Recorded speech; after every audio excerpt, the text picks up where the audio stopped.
선교 시스템이라는 제목으로 말씀 증거하겠습니다. 과거에 제가 한 8개월 정도 해외 선교를 직접 한 적이 있습니다. 간접적으로 좀 체험을 하다가 직접적으로 좀 체험을 해보니까 말로만 듣던 그런 얘기를 직접 확인하게 되었습니다.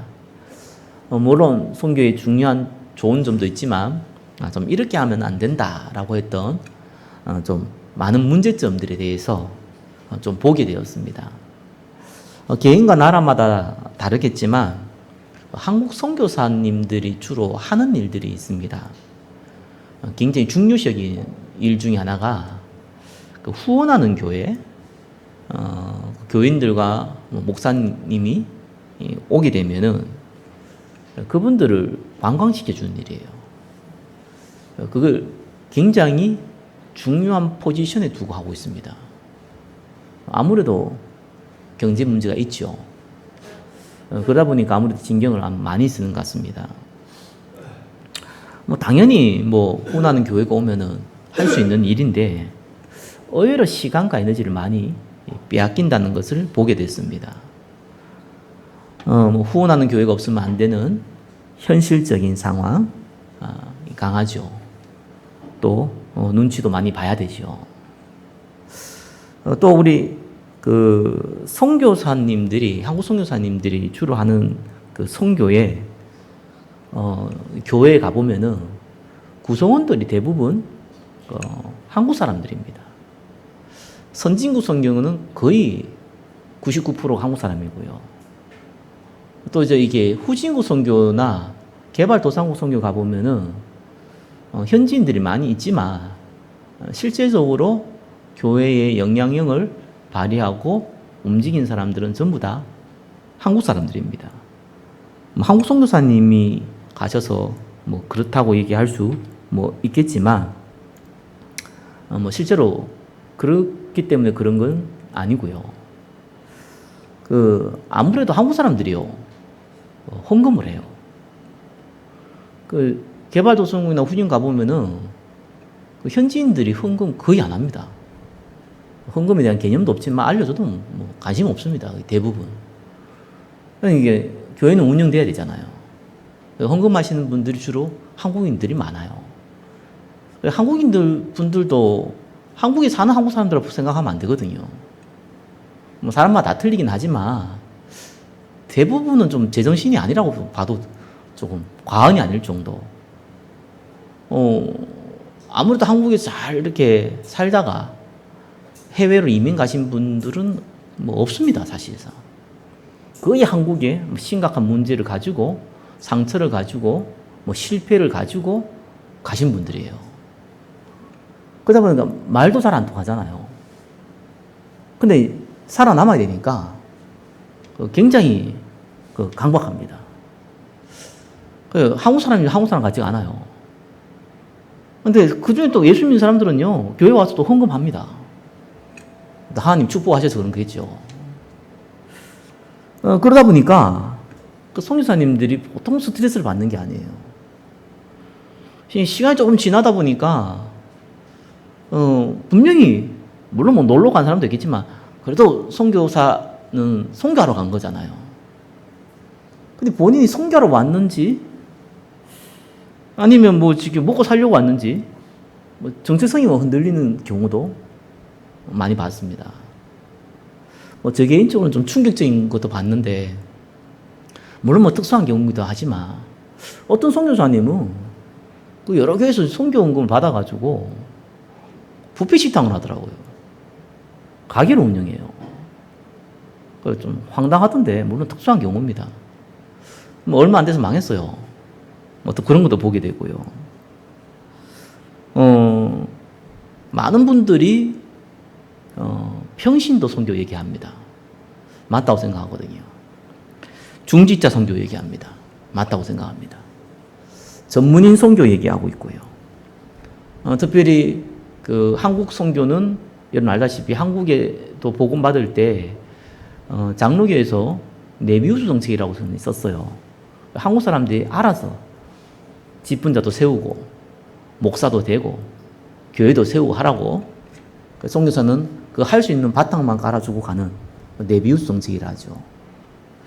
뭐 또 이 시대는 우리 후대들 살려야 된다. 학교 중심의 선교도 굉장히 얘기를 많이 하고 있습니다.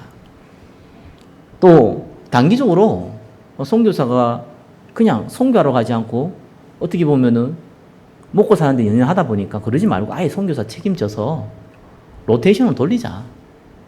그래서 동기 갖지 않고 순수하게 제자 세우고 나올 수 있도록 하자. 뭐 이렇게 얘기하시는 분도 많이 있습니다. 다 맞는 말 같습니다.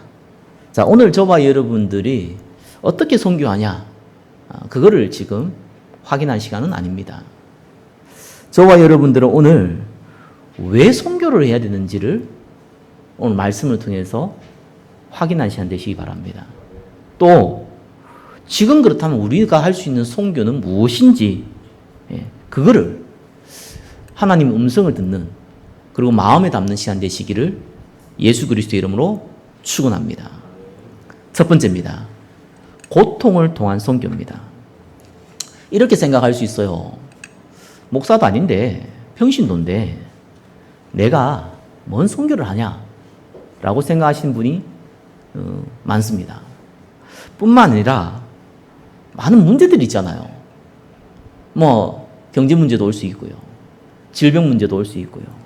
가정에 좀 우환도 올 수 있고요. 뭐 인간관계의 문제도 올 수 있고요. 남에게 말 못하는 개인적 영적 문제도 올 수 있거든요. 그게 복합적으로 많이 섞여 있어요.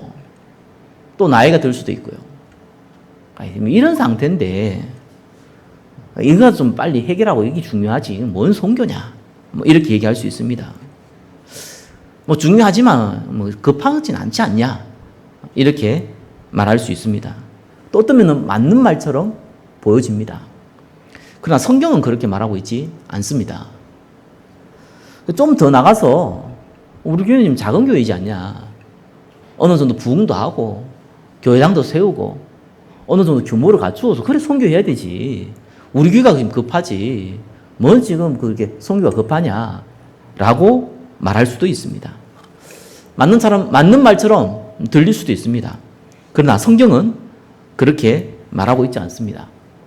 예수님이 부활하시고 제자들에게 무슨 말을 했냐니까 마태복음 28장에는 모든 민족을 하라 그랬습니다. 마가복음 16장에는요 만민에게 가라 그랬고요. 또 사도행전 1장에는 땅끝까지 가라고 했습니다. 이때 제자들의 현실을 한번 보셔야 됩니다. 시대적 상황이 어땠냐니까 일단 이스라엘이라는 첫 번째 예수 믿는 사람 대부분 이스라엘 사람이니까 이스라엘 이 민족이 로마에 속국되어 있습니다. 우리나라가 일본의 식민지 되어 있는 거하고 똑같습니다.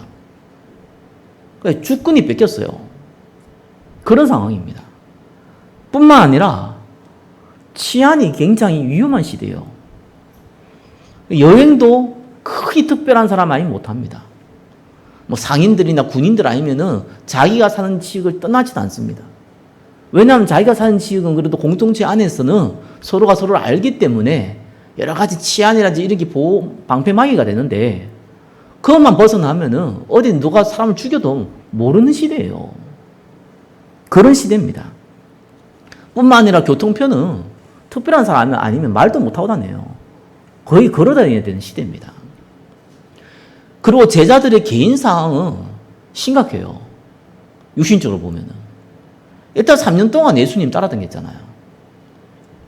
직장생활 사업을 안 했단 말이에요. 경제생활을 안 했어요. 그래서 경제적으로는 완전히 거지 상태예요. 뿐만 아니라 조금 뭐 똑똑하고 이런 머리 써가지고 뭐 다른 방법이 있으면 좋겠는데 대부분은 바닷가 사람이고 못 배운 사람들이 대부분이었어요. 그러다 보니까 아무래도 상황이 안 좋죠. 뿐만 아니라 예수님이 십자가에 죽으셨기 때문에 그걸 핑계로 삼아서 예수 믿고 따라다녔던 제자들을 지명수배를 내린 상황입니다. 최악의 상황이기도 합니다. 부활하신 예수님이 이들을 불러놓고 하신 얘기예요. 모든 민족으로, 만민에게, 땅끝까지. 어떻게 보면은 안 맞는 상황 같죠. 저와 여러분보다 상황이 안 좋으면 안 좋았지 좋을 리는 없습니다. 근데 예수님이 이유를 들었어요. 마태복음 28장에 뭐라고 그랬냐니까 하늘과 땅의 모든 권세를 가지신 주님께서 너희와 함께 하겠다고 했습니다. 생사하복의 주관자이신 주님께서 우리와 함께 하겠다. 이렇게 약속을 했어요. 누구에게요? 전도자에게, 선교자에게. 물론 구원받은 목숨에게 함께 하지만 그 증거를 주겠는데 마가복음 16장에는 뭐라고 했냐니까 귀신을 쫓아내며 내 새 방언을 말하며 뱀을 집어 올리며 무슨 독을 마실지라도 해를 받지 아니하며 병든 사람에게 손을 얹은즉 나으리라. 증거 주겠다는 거예요. 불신자가 봐도 알 수 있는 증거 주겠다는 거예요. 누구에게요? 이 언약을 붙잡고 전도 선교에 쓰임 받는 제자들에게 증거 분명히 주겠다는 거예요. 사도행전 1장에는 뭐라고 나옵니까? 오직 성령이 너희에게 임하시면 권능 받는다고 그랬어요. 힘을 주겠다는 거예요. 권세가 드러나는 거 보고 권능이라고 그럽니다. 하나님이 우리에게 권능을 주겠다는 거예요. 그리고 우리를 증인 삼겠다는 거예요. 이 말은 거짓말이 아니잖아요. 그렇다면 우리가 지금 자칫하면은 착각하기 쉬운, 지금은 시간표가 아니다, 지금 내 문제가 급하다, 우리 교회가 급하다라고 얘기한 것은 거짓말이 되는 겁니다. 뭐에 기준하면요? 성경에 기준하면. 저와 여러분 꼭 아셔야 돼요. 우리는 먹고 사는 거 필요하고요. 또 개인 문제 있습니다. 해결해야 되는 것도 있고요. 해결하지 못하더라도 고민되는 거 많이 있습니다. 그러면은 반대로 생각하셔야 돼요. 그 해결하는 방법에 대해서 아셔야 됩니다. 세상의 방법 쓰면 안 돼요. 세상 사람들은 세상 방법 써도 돼요. 왜요? 세상 방법밖에 길이 없기 때문에 그렇습니다. 인본주의 써야 돼요. 그게 똑똑한 사람이에요. 그래야지 좀 덜 고통스러워요. 왜? 너희 압이 막이니까. 공중권세 잡은 자들의 그 지도 아래서 움직이고 있는 신분이니까. 그 안에서 살아남아야 됩니다. 그래도 안 되겠지만 그래도 거기서 발부둥 치는 것이 조금 더 혜택을 누리는 방법입니다. 근데 저와 여러분들은요, 그게 안 됩니다. 신분이 달라서 그래요. 너희 압이 마귀가 아닙니다.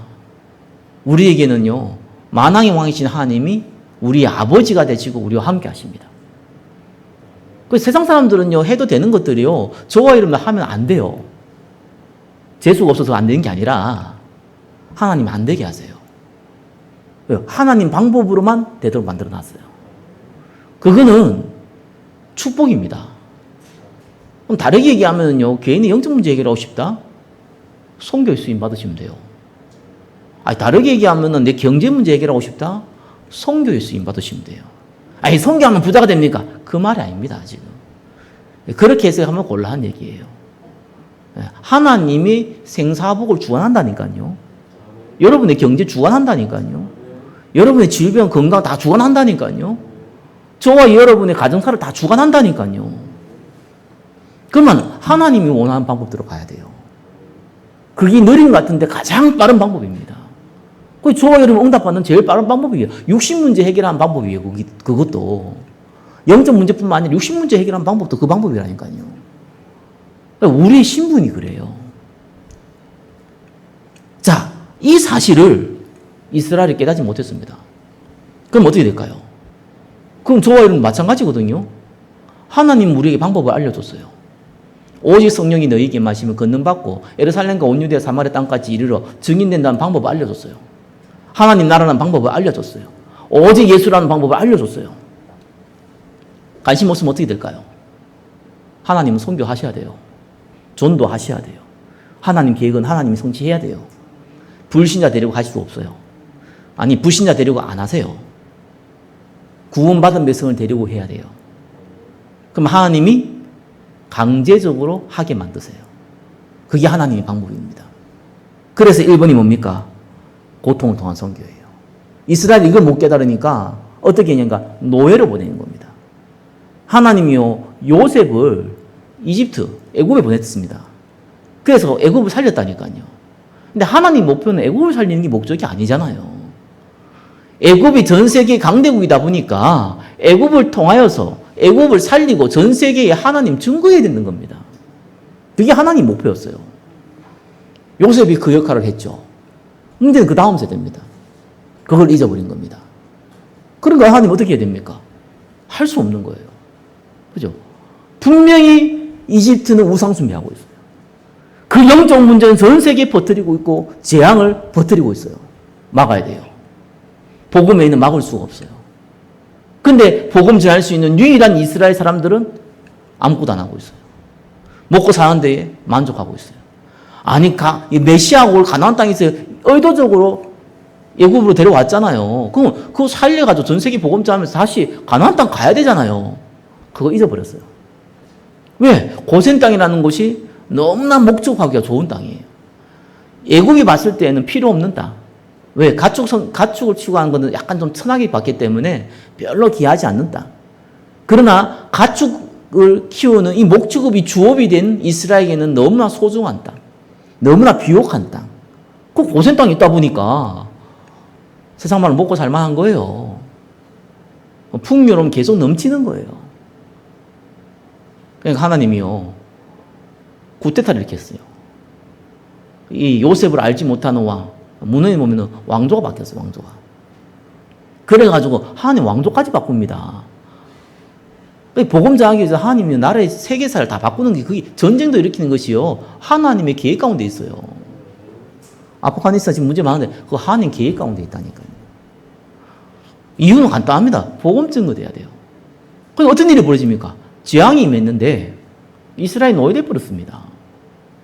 어마어마한 일이 벌어진 거죠. 거기에서 너무 고통스러우니까 울부짖잖아요. 기도하잖아요. 그래서 하나님이 모세를 세운 거예요. 그리고 이집트를 해방시켜요.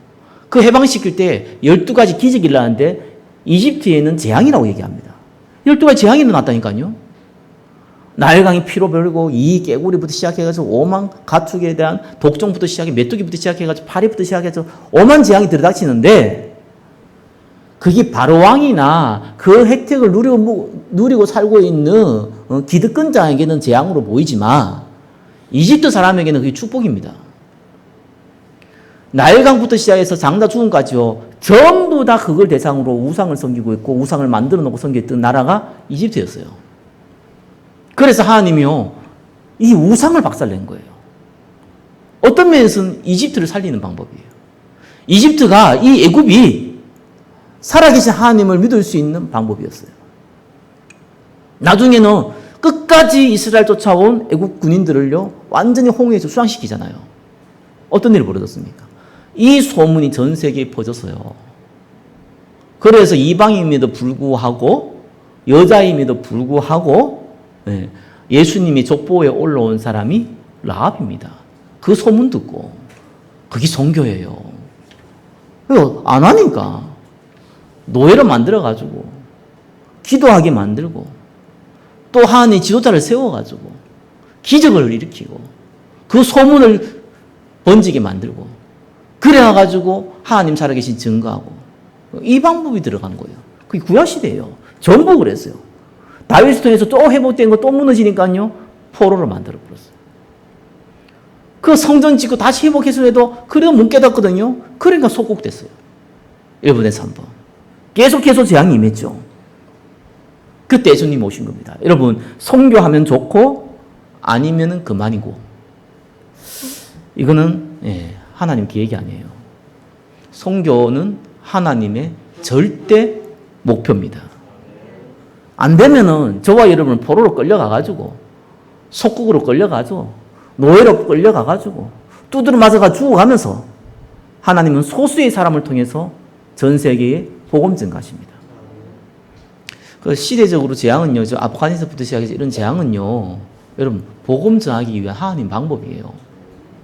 왜? 그 중에 소수는 남아있어요.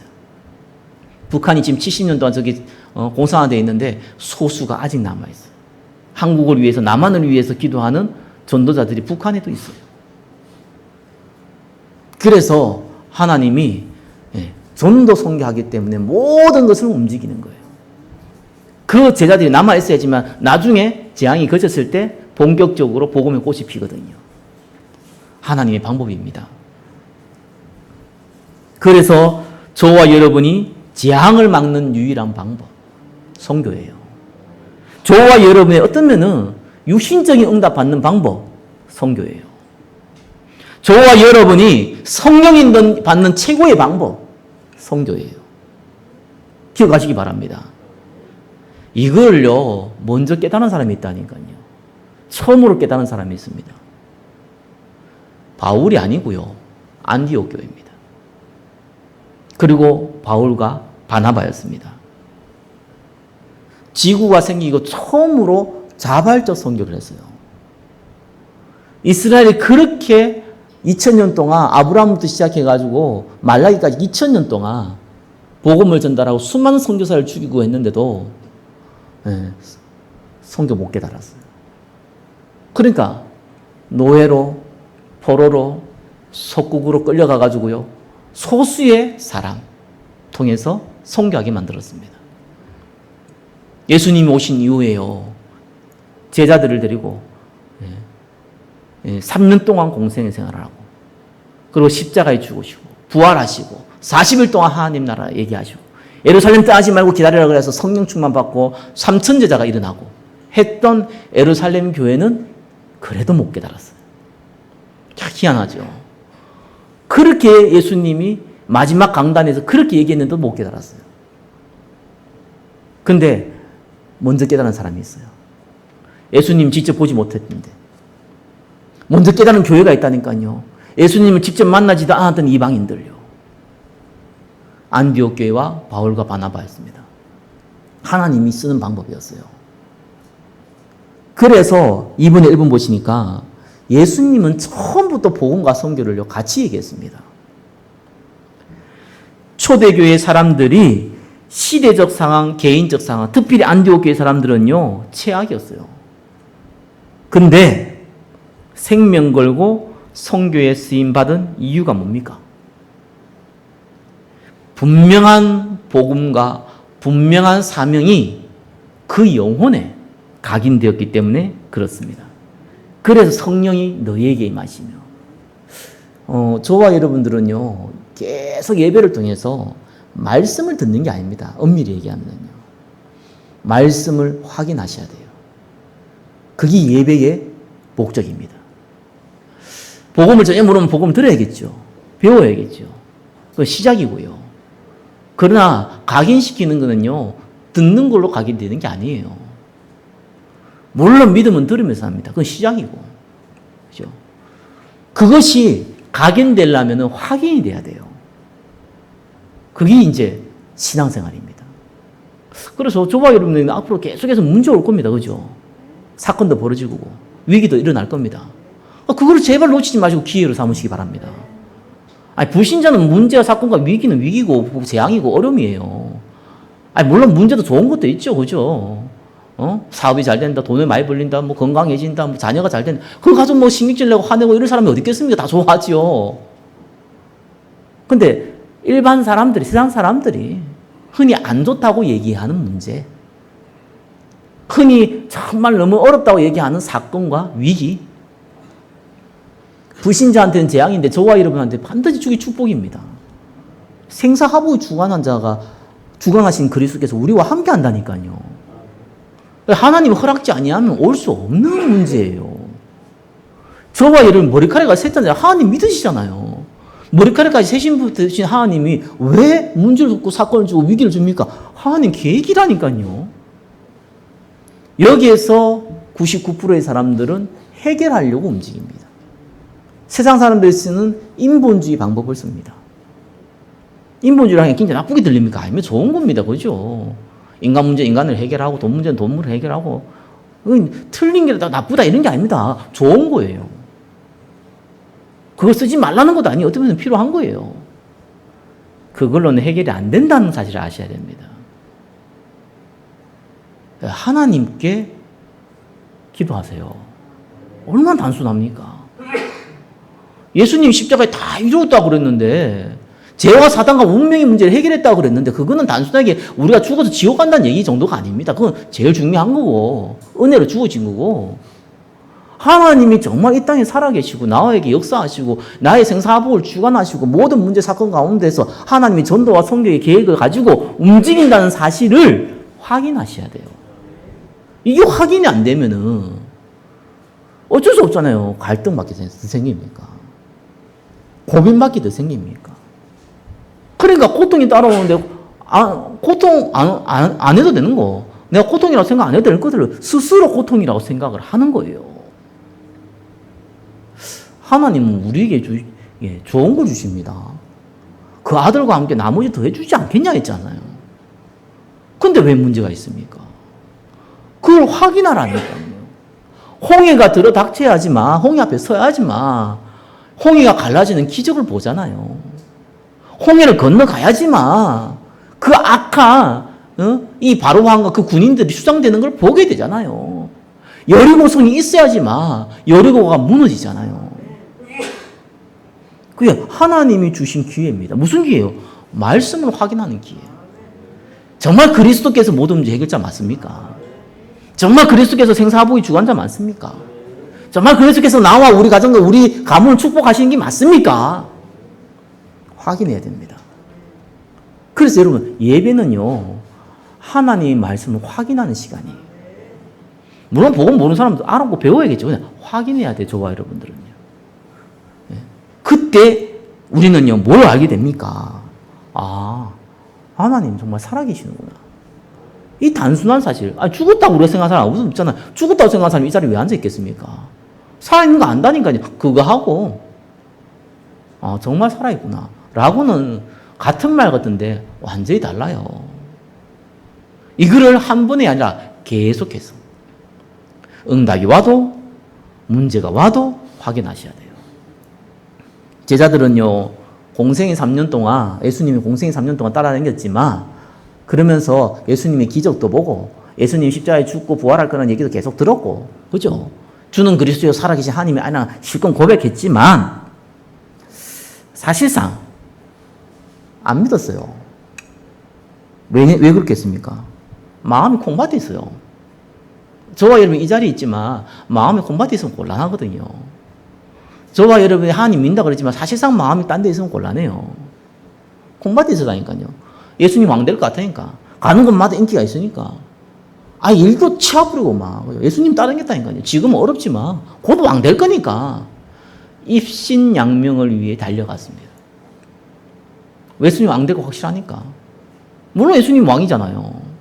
자기들이 생각하는 왕이 아니라서 그렇지 왕이잖아요. 만왕의 왕이시잖아요. 그러니까 십자가에 죽을 분이 어떤 일이 벌어집니까? 단판에 다 묻어져 버렸어요. 단판에 낙심해 버렸어요. 완전 낙심했어요. 예수님이 부활했습니다. 그때 부활하신 예수님을 체험한 제자들은 그때 이후로는 흔들리지 않았어요. 저와 여러분들이 넘어질 수 있고 낙심할 수 있어요. 좀 부탁인데 완전히 낙심하세요. 어중간하게 낙심하면은 계속 어려운 상태에 거할 수 있어요. 큰 문제가 있어야지 완전히 낙심합니까? 아닙니다. 여러분 문제가 있으면 완전히 낙심해 버리세요. 어떤 낙심? 완전히 낙심 뭡니까? 내 능력으로 내 힘으로는 도저히 불가능하다. 이게 완전한 낙심이에요. 그러니까 불신자는 거기서 끝나잖아요. 그 자살하거나 뭐 다른 방법을 쓰거나 뭐 낙심하고 그래 끝나야 되는 거 아니에요. 영적 문제 오거나 질병 오거나 뭐 정신질환 오거나 그래야 될 거 아니에요. 구원받은 백성은. 그렇기 때문에 하나님은 가능하시다. 그거 붙잡는 거예요. 그래서 완전한 절망 가운데 있을 때요. 완전한 그리스도를 붙잡을 수 있어요. 불신자는 불가능하고 구원받은 백성. 전도자는요. 이게 가능한 거예요. 이를 처음부터 바울은요. 이해했습니다. 왜냐하면 바울이 예수님 만난 데는요. 완전한 절망이었어요. 사람을 죽였잖아요. 수많은 사람을, 예수 믿는 사람을. 자기는 직접 죽이지 않았어요. 그죠? 법을 이용해가지고 끌고 가가지고 다른 사람을 죽이게끔 만들었어요. 그게 바울의 일이었어요. 그래서 생명을 취하면요. 이거는 뭐 신자하고 무슨 상관없이 굉장히 큰 영적 문제 잡히거든요. 사람을 그때 어떻게 그냥 죽입니까? 직접 죽이지 않다 하더라도요. 이 쉽게 말해가지고 다른 사람 쉽게 죽이는 거하고 똑같은 일이거든요. 살인이거든요. 바울이 왜 그랬습니까? 하나님 믿는 열심이 너무 강했어. 감히 하나님 이름을 모욕해? 예수가 하나님이라고? 어떻게 신성모독을 하냐. 하나님 믿는 열심히 너무 강해 놓으니까요. 예수 믿는 사람을 그렇게 죽였어요. 그러다가 다메 또상 예수님 만난 겁니다. 완전한 절망을 해버렸어요. 자기가 뭔 짓을 한지 모르고, 뭔 짓을 한 겁니까, 이게. 어마어마한 범죄를 한 거예요. 도저히 자기는요, 구원받을 수도 없고요. 도저히 자기는 쓰임받을 수도 없고요. 도저히 자기 같은 죄인이 없는 거예요. 완전한 낙심을 했어요.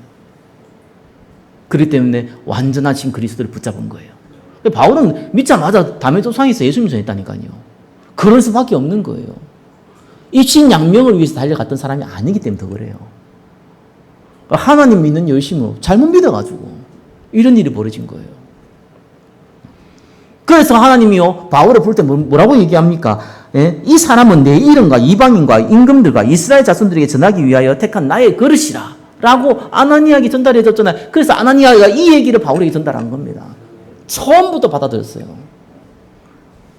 그래서 유대인뿐만 아니라 이방인들, 왕들에게 복음 전하기 위해서 하나님이 죄인 중에 죄인된, 심지어 예수님 사람 그렇게 죽였던 나를 부르신 거다. 이래 된 겁니다. 그리고 성령이 더 받았던 바울은 안디옥 교회, 어떤 면에서는 불신자들이 세운 거잖아요. 어떤 면에서는 이방인들, 처음 예수 믿는 새 가족들이 세운 교회예요. 거기에서 공식적으로 파송하게 됩니다. 여기에서 여러분 전도와 선교를 구분하셔야 돼요. 전도는요, 조금 얘기하면은 같은 민족이라고 보면 돼요. 이렇게 구분합니다. 선교는 다른 민족이에요. 그래서 해외 선교도 선교지만 또 다민족, 우리나라에 와 있는 다민 선교도 선교예요. 또 선교를 또 다르게 또 이해하셔야 돼요. 전도는 개인이 할 수 있는 일이에요. 그러나 선교는 에클레시아가 해야 되는 거예요. 혼자 할 수 없는 거예요. 그게 선교입니다. 시스템이 해야 되는 게 선교예요. 그래서 대학 선교, 장애인 선교, 미자립 선교, 이런 선교를 다른 쓰는 이유가 그것 때문에 개인이 할 수 없어요. 해외 선교도 마찬가지거든요. 혼자 못해요. 혼자서 보내버리니까 선교사들이 목회를 하고 전도가 돼버리는 거예요. 그러면 선교사라는 타이틀을 가지고 목회자가 돼버리는 겁니다. 어마어마한 보내는 사람도 실수한 거고 가는 사람도 실수한 거죠. 우리 교회는 전도 선교하기 위해서 세워진 교회입니다. 그거 아니면은 세워질 이유가 없는 교회입니다. 그렇다면 이 자리에 있는 저와 여러분들은 전도 선교하기 위해서 세워진 언약의 백성들입니다. 내 위치, 나이, 내 경제력 상관없습니다. 내 능력 더더욱 상관없습니다. 하나님은 언제 능력 있는 자를 써가지고 제대로 한 적이 있습니까? 소수예요. 99%는요, 무능한 자들, 세상 사람들이 봤을 때 좀 무능하다고 보이는 자들 사용하였습니다. 안 그러면은 그리스도를 못 붙잡아요. 바울처럼 이렇게 특별한 사람은요, 심각한 오류 가운데 있었을 때, 안 그러면 돌아올 수 없는 사람들이거든요. 수많은 예수님 사람 잡아 죽였으니까 얼마나 심각한 영적 상태에 있습니까? 그죠? 이런 사람들. 하나같이요, 그런 사람들 세웠어요. 복음이 너무 소중해서 그래요. 그렇다면은, 저와 여러분들이, 어떻게 선교할 거고, 무엇부터 해야 될지, 보셔야 됩니다. 그래서 중요한 키가 뭐냐니까, 지속이거든요. 예, 뭔가 지속하지 못할 거는요, 사실상 영도 3일로 끝나요, 그냥. 지속할 줄 알아야 돼요. 그래서 3번입니다. 선교 시스템이에요. 우리 교회는요, 지속할 수 있는 선교를 해야 됩니다. 그래서 기본적인 세 가지 선교는 반드시 해야 돼요. 해외 선교, 미자립 선교, 다민족 선교. 예전 같으면 한 20년 전만 해도 해외 선교와 미자립 선교만 얘기하면 되는데, 이제는 다민족 선교까지. 다민족 선교라는 것은 다민족인데, 우리나라에 와 있는 다른 민족을 하는 선교. 해외에 있는 다른 민족이 아니라 우리나라에 와 있는 다른 민족. 이제 우리나라도 다민족 시대가 됐기 때문에 그렇습니다. 이 세 가지 선교는 반드시 해야 돼요. 그 다음에는 전문 사역을 통한 선교를 하셔야 돼요. 장애인 선교, 여러 가지 선교들은 다 전문 사역을 통해서 해야 되는 선교예요. 자, 우리 선교 시스템을 어떻게 만드냐? 지속을 하려면 첫 번째요, 에클레시아 선교를 하셔야 됩니다. 언약의 백성인 저와 여러분들은요, 함께 해야 돼요. 그래서 사람들이 가는 선교 보내는, 가는 선교사, 보내는 선교사 이런 얘기 하거든요. 그래서 가는 선교사이기 때문에 여러분들은 보내는 선교사가 되시기 바랍니다. 이렇게 얘기하거든요. 100% 맞는 말인데 한번 물어보겠습니다. 가는 선교사가 중요합니까? 보내는 선교사가 중요합니까? 당연히 둘 다 중요하죠. 그죠? 근데 가는 선교사는 좀 정해져 있잖아요. 보내는 선교사는 좀 다수예요. 그러다 보니까 사실상 보내는 선교사는 자기가 선교사로 얘기를 생각지를 않아요. 그러니까 선교가 안 돼요. 많은 목회자분들도요, 좀 규모가 있는 교회에서 뭐 어떤 선교사 파송해서 선교비 주다가 한 3년 지나면 안 줘요. 왜? 이만큼 줬으면 됐지 않냐. 이제는 알아서 자립해야 되지. 어디 무슨 목회 파송합니까? 어디 무슨 미자립 교회 교회 파송한 겁니까? 아니에요. 선교의 개념을 이해 못해서 그런 거예요. 나오는 얘기거든요. 그 얘기가. 바울과 바나바가 대표성을 가지고 선교사를 파송받았지만 사실 선교는요, 안디옥 교회에 간 겁니다. 안디옥 교회가 기도하고요, 하나님 두 사람 세워서 파송을 한 거예요. 안디옥 교회가 모든 뒷 배경을 대줬어요. 아무래도 경제가 너무 힘드시니까 경제 부분 좀 약할지 몰라도요, 모든 기도의 배경이 되어졌어요. 바울과 바나바가 1차 전도하고 나서 돌아온 것도 안디옥 교회예요. 거기서 다 소통하게 됐어요. 그들을 위로하고요, 힘을 주고요. 안디옥 교회가 있어요. 저와 여러분도 마찬가지입니다. 평신도는 가는 선교사가 될 수 있겠지만 대부분 보내는 선교사죠. 근데 선교사라는 생각을 안 해요. 여기서부터 저와 여러분들이요, 분명히 정체성을 붙잡아야 돼요. 선교는 성대의 목사가 하는 것이 아닙니다. 선교는 장로님이 하시는 게 아니에요. 선교는 겨자씨 교회에서 하는 겁니다. 함께 해야 돼요. 힘을 모아야 돼요. 그게 선교입니다. 그래서 교회 자체가요, 파송하는 교회가요, 후원하는 교회가요, 선교사예요. 그러면서 가는 선교사는요, 현장만 책임지도록 해야 돼요. 선교라는 것이 혼자 못한다 그랬잖아요. 그 말은 무슨 말입니까? 목회는 혼자 할 수 있어요. 어떻게 혼자 같이 하죠? 물론 같이 하는데 목사 중심으로 하나님 사람을 붙이셔서 하게 해요. 선교는 달라요. 왜 선교를 씁니까? 경제가 안 된다는 얘기예요. 다르게 얘기하면. 다른 건 몰라도 경제만큼 안 된다는 거예요. 그래서 선교란 단어를 붙인 데를 한번 보세요. 자립할 수 있는 경제의 구조를 가질 수가 없는 거예요. 그게 선교입니다. 책임을 져줘야 된다는 얘기죠. 가는 선교사는 그 배경이 없으면은 결국은 목구멍이 포도청이라니까요. 어쩔 수 없다니까요. 먹고 사는데 신경을 쓸 수밖에 없고 거기에 포커스를 맞추다 보니까 별의별 일이 다 벌어지는 거예요. 심지어는 사업을 하지 않냐, 선교사가 가가지고. 이런 일이 벌어진 이유가 다른 거 아니에요. 결국 그 문제거든요. 그 말은 보내는 선교사가 없다는 얘기예요. 아니, 보내는 선교사 많은데 있는데 없다는 얘기예요. 그거부터 붙잡아야 돼요. 그러면서 자꾸 열매 원해요. 여러분, 선교는 개인 못한다는 것은 열매가 쉽지 않다는 거예요. 영적 싸움이 오래 걸린다는 얘기도 돼요. 기다릴 줄 알아야 돼요. 그게 선교입니다. 선교는 기다려야 돼요. 목회도 기다려야 되는데 선교도 기다려야 돼요. 우리 인생도 기다려야 되는데 특별히 선교는 더 기다려야 돼요. 그래서 토마스 선교사 같은 경우는 우리나라 와가지고 보험 한 명도 못 전했어요. 알잖아요. 배 타고 와가지고 거기서 오해받다가 목 잘려 죽었다니까요. 죽기 전에 성경책 몇 개 던진 거 그거밖에 없었어요. 열매는 어마어마하게 일어난 거예요. 그러니까 어떻게 할지 모르는 거예요. 하나님의 일이. 기다릴 줄 아는 선교. 그죠? 그러니까 정말 파송하는 선교. 그거 해야 돼요. 그게 첫 번째입니다. 그러면서 어떻게 됩니까? 한 단계씩 만들어 가야 됩니다. 하나님 만남의 축복을 주신 사람들 중심으로 우리 한 단계씩 만들어 가야 돼요. 그래서 우리는 이제 지금 비대면 시대인데 이제는 선교사를 직접 초청하기 어렵잖아요. 해외 선교뿐만 아니라 국내인 미자립 선교도 없고 직접 교회 모시고 하기 어려워요. 그럴 시간 만들기도 어렵고. 그렇다면 요즘은 비대면을 얼마든지 할 수 있잖아요. 초청해서도. 우리 해야 돼요. 자, 이렇게 한 단계씩 한 단계씩 만들어야 돼요. 우리 성경 헌금 모아서 해야 돼요. 우리 교회는 막 헌금 모아가지고 무조건 막 성경 헌금 주고 이렇게 안 하지 않습니다. 그렇게 하면은 지속을 못해서 그래요. 그러니까 여러분, 성경 헌금은 우리 교회가 뭐 좀 이런 표현은 좀 극단적인 표현인데 뭐 그럴 일도 없겠지만 우리 교회가 다 망해버려가지고 아무것도 없다 해서도 성경 헌금은 선교하는 데만 쓸 겁니다. 제 목회 시작할 때부터 그랬어요. 왜 그러냐니까, 아니 무슨 교회가 개척을 했는데 사람이 있습니까? 돈, 경제가 있습니까? 아무것도 없잖아요. 월세도 못 내는 판국에 무슨 먹고 사는 것도 있는데요. 근데 성교하면 난 그때부터 안 건드렸어요. 이유는 간단해요. 그러면은 교회가 부흥되면 성교할 수 있겠냐는 거예요. 못 하더라니까요. 하는 척은 할 수 있는데 못 하더라니까요. 맞다.